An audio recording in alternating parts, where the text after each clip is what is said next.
بسم اللہ الرحمن الرحیم۔ السلام علیکم ورحمۃ اللہ وبرکاتہ۔ اسلام کے پہلے خطیب کے ساتھ کفار مکہ کی بدسلوکی۔ حضرت ابوبکر صدیق رضی اللہ تعالی عنہ کو دیکھیے، ابھی اسلام کا آغاز تھا، صرف 38 آدمی مسلمان ہوئے تھے، مکہ کی بستی کافروں سے بھری ہوئی تھی۔ حضرت ابوبکر صدیق رضی اللہ تعالی عنہ حضور صلی اللہ علیہ وسلم کی محبت سے سرشار تھے۔ حضور صلی اللہ علیہ وسلم سے التجا کی کہ مجھے اجازت دیجیے کہ میں لوگوں کو علانیہ آپ صلی اللہ علیہ وسلم کی رسالت کی اطلاع دوں اور آپ سے فیضیاب ہونے کی دعوت دوں۔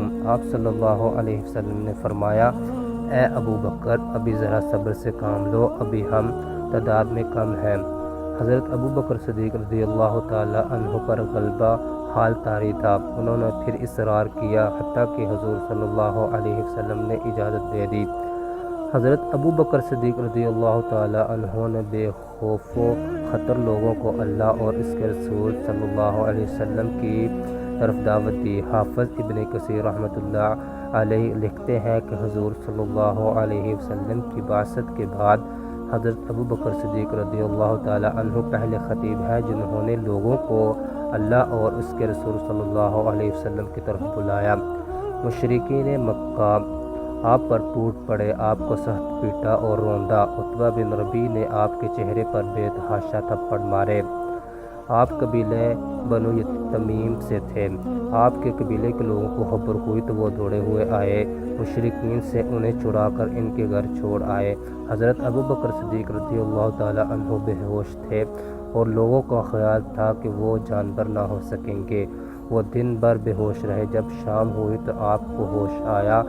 آپ کے والد ابو قحافہ اور آپ کے قبیلے کے لوگ آپ کے پاس کھڑے تھے۔ ہوش آتے ہی پہلی بات انہوں نے یہ کہی کہ رسول اللہ صلی اللہ علیہ وسلم کہاں ہیں اور کس حال میں ہیں۔ ان کے قبیلے کے لوگ سخت برہم ہوئے اور انہیں ملامت کی کہ جس کی وجہ سے یہ ذلت اور رسوائی تمہیں اٹھانی پڑی اور یہ مار پیٹ تمہیں برداشت کرنی پڑی، ہوش میں آتے ہی تم پھر اسی کا حال پوچھتے ہو۔ ان عقل کے اندھوں کو کیا خبر تھی کہ ان کی خاطر سختیاں جھیلنے میں جو لذت ہے وہ دنیا داروں کو پھولوں کی سیج اور بستر کے خواب پر بھی حاصل نہیں ہوتی۔